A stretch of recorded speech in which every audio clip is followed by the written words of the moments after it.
Io sono Gian Emilio Zambon, nato a Venezia il 4 settembre 1943. Ho iniziato a nuotare all'età di 7 anni nel giugno 1950 presso la piscina della Rainantes Ferrovieri di Venezia. Come dicevo prima, io nuotavo per la Rainantes Ferrovieri. Praticamente devo ricordare un episodio che un attimo fa mi avete chiesto come ho imparato a nuotare. Lì non si imparava a nuotare, l'avvicinamento pedagogico al nuoto era la spinta in acqua. Diventava per qualcuno traumatico, per me probabilmente era un ambiente naturale, anche perché era il lido per noi a quei tempi a Venezia. Partivamo da Piazzale Roma con il mangiare, con la mamma e la nonna, e si rimaneva in piscina fino ad avviato tramonto.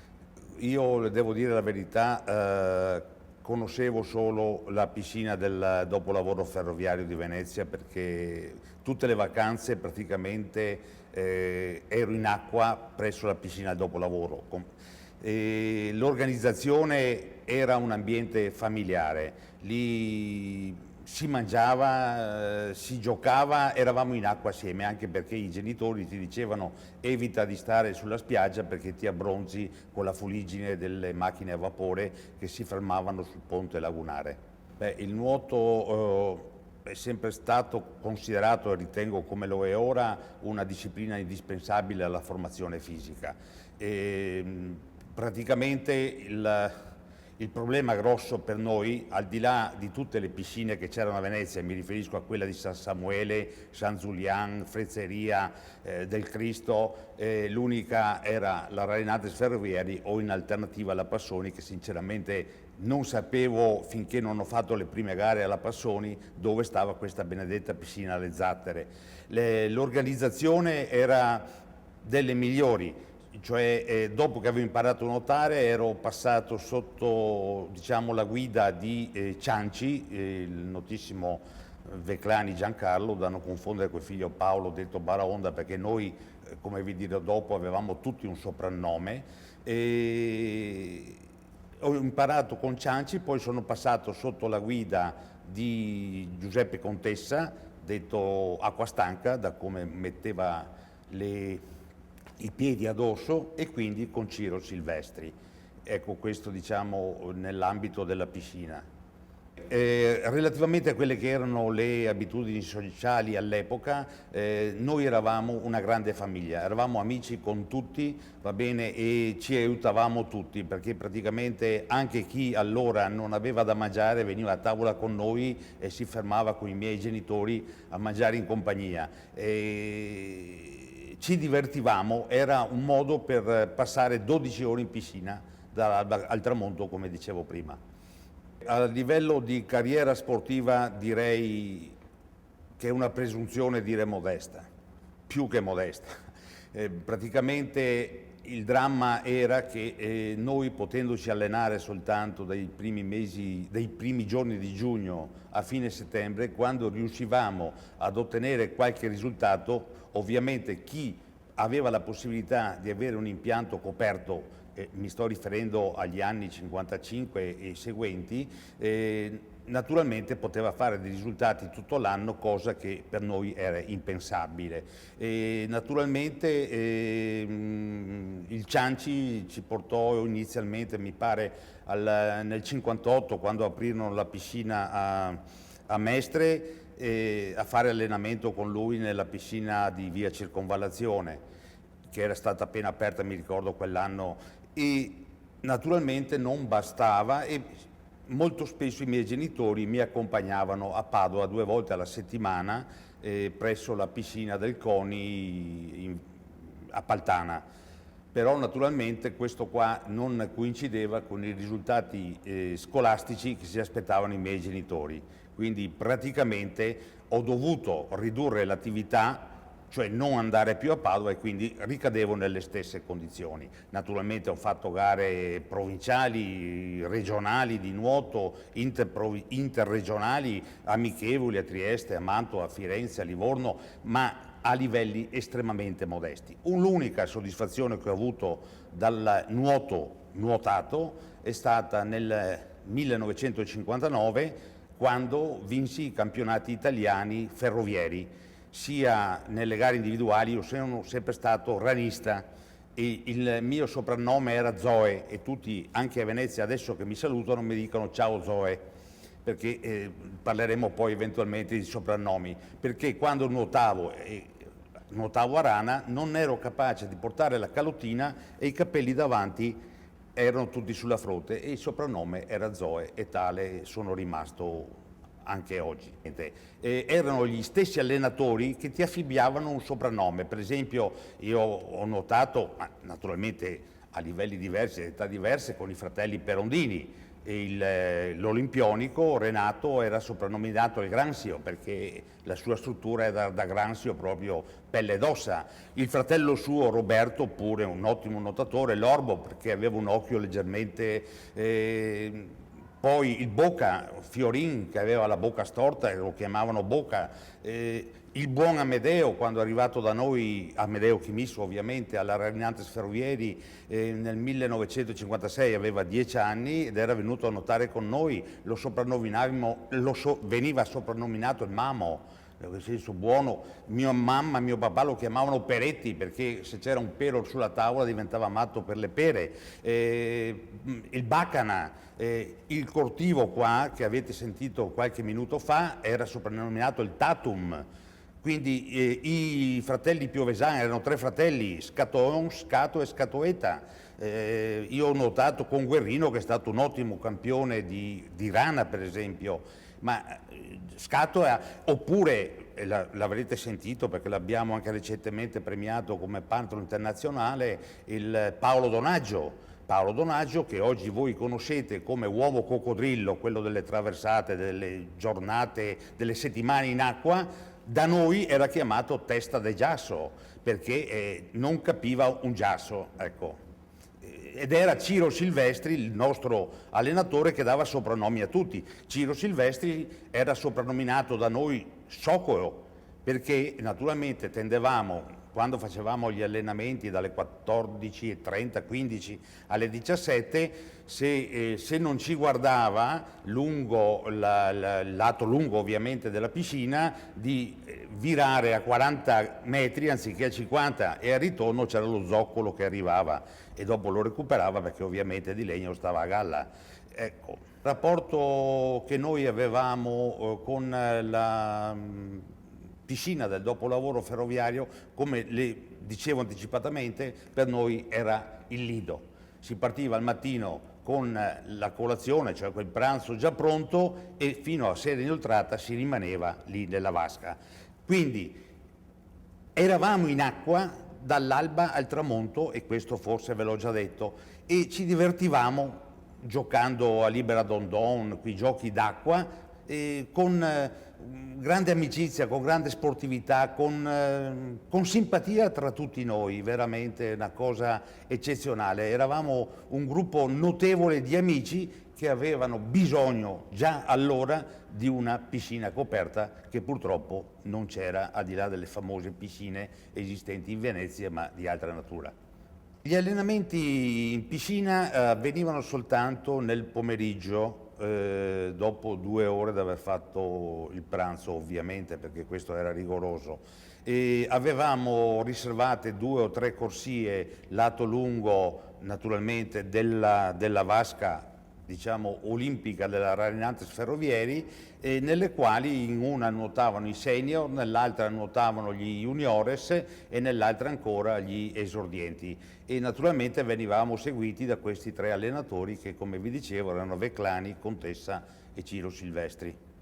E di quegli anni in cui nuotavo, ovviamente ricordo in particolare il grande atleta dorsista Amedeo Chimisso. Una persona meravigliosa, squisita, buona e di una potenza atletica indescrivibile. E siamo divenuti amici dal momento che è arrivato, anche se noi già frequentavamo da anni quell'impianto, perché lui era un nuotatore del canale della Giudecca, abitavano mi pare a Saccafisola. Venuto là siamo diventati amici, questo lo ricordo. con grandissimo piacere. Poi ricordo Giovanni Tonini, ricordo Gianni Mattiuzzi, ricordo appunto, come vi dicevo prima, i fratelli Perondini, i Piovesan, poi i vari soprannomi, Pelé, il Forner, Orsetto.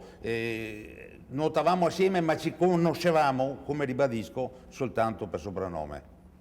Tra le manifestazioni sportive alle quali ho partecipato, ricordo con grande piacere come atleta, va bene, il giorno in cui vinsi i campionati nazionali ferrovieri, sia nelle gare individuali 100-200 rana che nella staffetta mista, assieme come componente stile liberista appunto Cortivo Giorgio detto Tatum. E naturalmente ricordo le piccole trasferte, e come aneddoto delle trasferte me ne ricordo uno in particolare che eravamo bambini, giovanissimi, e naturalmente si facevano le gare a Verona, Vicenza, le gare naturalmente regionali, e il nostro accompagnatore era Veclani Cianci, il quale diceva sempre che ci portava a mangiare in mensa di ferrovieri, perché anche lui era ferroviere, ma diceva sempre che la mensa era tutta occupata e scendeva sempre con un panino a testa. Questo era il trattamento che noi avevamo, ma ricordo con piacere lo stesso, anche se si mangiava un panino, va bene, perché c'erano anche ristrettezze a quel tempo. Sotto il profilo agonistico, come atleta, ricordo solo questo. Naturalmente ho avuto una grande carriera che è finita l'attività sportiva. L'allora presidente del comitato regionale veneto della FIN, il commendator Fausto Poli, mi disse: Zambon, venga con noi nel gruppo ufficiali gara, e ho iniziato, dopo aver smesso l'attività sulla Venezia-Padova e l'attività quindi al dopolavoro ferroviario. Poi la piscina di Venezia, fra l'altro, era diventata un fango, perché avevano pensato di dire chiudiamo con paratie in calcestruzzo tutto il sistema lagunare, canale naturalmente da Piazzale Roma al Tronchetto, con delle pompe di ricircolo che sollevavano il fango e quindi non si poteva neanche più nuotare. Allora ho iniziato questo corso per ufficiali di gara, e vi devo dire la verità, ho avuto delle grandissime soddisfazioni nel mondo del nuoto, perché io con la Federazione Italiana Nuoto sarò sempre grato a questa federazione, perché ho girato il mondo, e fra le manifestazioni a cui sono stato, quella che mi ha maggiormente colpito, quella che mi è maggiormente piaciuta, sono stati i Giochi del Mediterraneo nel 1983 a Casablanca, proprio 10 giorni meravigliosi vissuti sulle coste africane. Relativamente alla persona del Cavalier Poli, vi posso dire che è stato il presidente dei presidenti per quanto riguarda il Comitato regionale Veneto della Federazione Italiana Nuoto. E una persona di una squisita bontà. Lui era un ferroviere e si è inserito nel dopolavoro ferroviario, seguiva tutte le attività naturalmente della Rarinantes Ferrovieri ed è stato a suo tempo nominato dalla Federazione Italiana Nuoto presidente del comitato regionale, nel quale naturalmente oltre al segretario Carlo Punchina c'erano dei membri da 5 a 7, ma come stabilito dal regolamento organico faceva parte anche del comitato regionale di diritto l'allora delegato regionale del GUG, perché ogni provincia delle 7 province del Veneto aveva un gruppo di ufficiali di gara e c'era un delegato regionale che rappresentava la regione, e veniva, le sto parlando degli anni 66-67, veniva eletto, nominato da Roma. Quando il cavaliere, poi diventato cavaliere ufficiale, poi diventato commendatore, Fausto Poli, decise di portarmi di farmi entrare nel gruppo ufficiale di gara, quindi GUG di Venezia, viste forse le mie capacità, mi segnalò a Roma e immediatamente mi fecero delegato del GUG Veneto.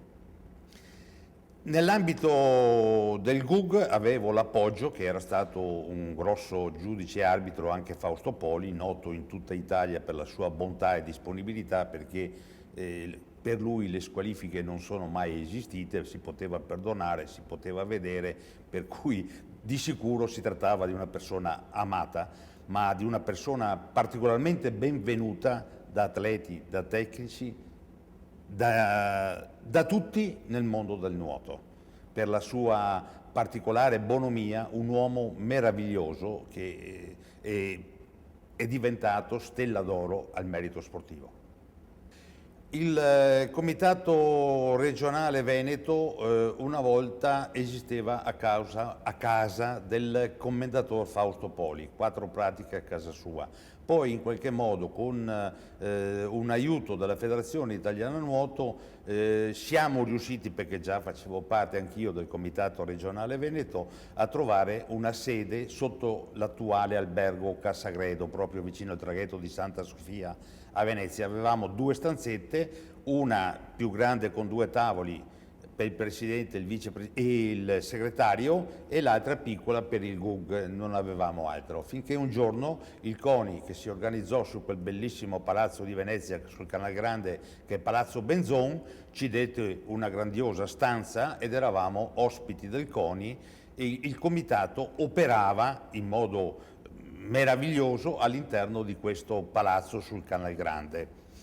Come era strutturato oggi come oggi però il Comitato regionale Veneto, a seguito della dipartita di Fausto Poli, è stato trasferito, e qua è il rammarico mio da atleta, da sportivo, da ufficiale di gara, che sia stato portato a Treviso, cioè una città priva di quei valori, per l'amor di Dio, disponibilità della gente, ma prima di quei valori inerenti allo sport puro di una città d'acqua come Venezia. E questo è un dispiacere che ci portiamo appresso, va bene, perché si è voluto portarlo a Treviso. Tant'è vero che parlavo pochi minuti fa con Rebesco, un caro atleta che ho seguito sia da nuotatore che da pallanuotista, il rammarico che avevamo un archivio in 2 armadi, archivio che mi diceva nella stesura di quel bellissimo volume che c'era una volta il nuoto, poteva essere di ulteriore spunto a completare quel libro, a renderlo migliore di quello che è il libro stesso. Quell'archivio è sparito e quindi io invito chi vuole bene al nuoto di cercare di portare il comitato a Venezia. È una necessità che Venezia, città d'acqua, abbia il comitato non dico in Canal Grande, ma in una casa qualsiasi di Venezia.